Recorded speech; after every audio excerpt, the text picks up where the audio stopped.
CEUT, Innovation Solution Manager, depuis près de 5 ans chez CBTW au Luxembourg. Je suis responsable de suivi du consultant et d'évolution de carrière de nos consultants. Bonjour, je m'appelle Thomas. Je travaille depuis à peu près 4 ans chez CBTW en tant que consultant, business analyst, product owner, project manager et je suis également tech manager. Mathias Bequet-Garcia, donc ça va faire bientôt 3 ans que je suis chez CBTW en tant qu'ingénieur DevOps et système administrateur Linux. Je suis aussi tech manager, ça veut dire que j'accompagne techniquement nos autres consultants DevOps, Linux, dans leur formation et leur certification pour qu'ils puissent apporter toujours plus à nos clients. Au fur et à mesure des missions, CBTW m'a fait confiance pour le recrutement et l'évaluation technique des futurs profils que l'on voulait accueillir chez nous. À travers ces différents entretiens, j'ai pu avoir une analyse un peu plus profonde du marché, des prospects. Avec cette expérience, j'ai pris en confiance et souhaité accompagner les profils déjà recrutés par CBTW dans leur formation et les aider dans la direction du marché pour pouvoir proposer des solutions toujours plus pertinentes à nos clients. Tech manager, c'est suivre un ensemble de consultants pour leur permettre d'évoluer techniquement, de les suivre, de leur donner des tips, de pouvoir éviter les pièges dans lesquels j'aurais bien aimé ne pas tomber à l'époque, tout simplement. Voilà. C'est un référent finalement technique pour les consultants.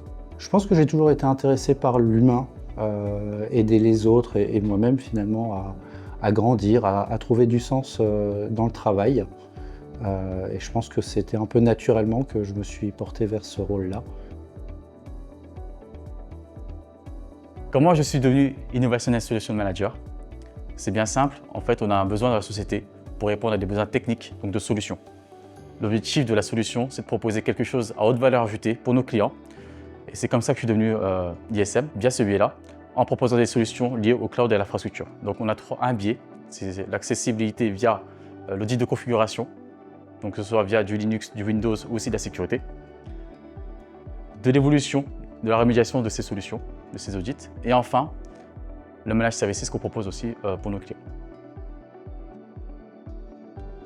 Les difficultés que j'ai retrouvées en tant qu'ISM, c'est de pouvoir définir le mieux possible à un temps compressé le besoin d'un client. Je pense qu'au début, je ne me sentais pas forcément légitime, puisque ce qui est le plus difficile, je pense, sur ce rôle-là, c'est de réussir à créer du lien avec des consultants avec qui on ne travaille pas forcément directement.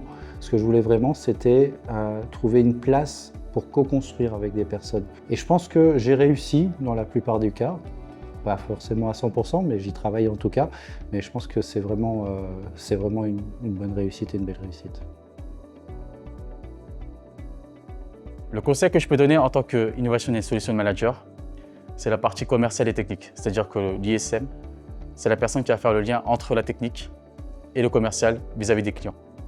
C'est le point de référence technique du client et c'est lui qui va apporter, qui va définir le scope sur lequel le consultant doit intervenir. Je pense que pour un rôle de tech manager, à mon avis, il faut vraiment déjà avoir envie d'aider les autres. Il faut être bienveillant, c'est quelque chose de très important parce que sinon on ne peut pas s'ouvrir, on ne peut pas aider les autres à grandir. Donc je pense que si vous êtes curieux, si vous avez toujours envie d'apprendre, de vous remettre en question, si vous avez cette bienveillance et cette envie de construire avec les autres, je pense que vous avez tout ce qu'il faut pour être un bon ou une bonne tech manager. Le success story que j'ai eu en tant qu'ISM, c'est la création, via l'audit de configuration, d'un climat de confiance vis-à-vis du client. C'est-à-dire que via l'audit de configuration, on a pu mettre en place pendant plus d'une dizaine de jours, cinquantaine de jours même, une remédiation sur l'infrastructure et être référent en termes de conseils et de solutions pour ce client. Justement, sur la formation qu'on a mis en place, on a pu aider 2 développeurs qui justement avaient l'impression d'avoir fait un peu le tour sur le développement et voulaient avoir la main un peu plus proche des projets, mieux comprendre finalement la grande vue sur les projets et donc à devenir business analyst. Donc c'est vrai que ça a été une formation qui a pris quelques mois avec ces personnes-là, mais qui leur ont permis de se réorienter avec plaisir et voilà, c'est toujours des belles réussites, c'est toujours appréciable.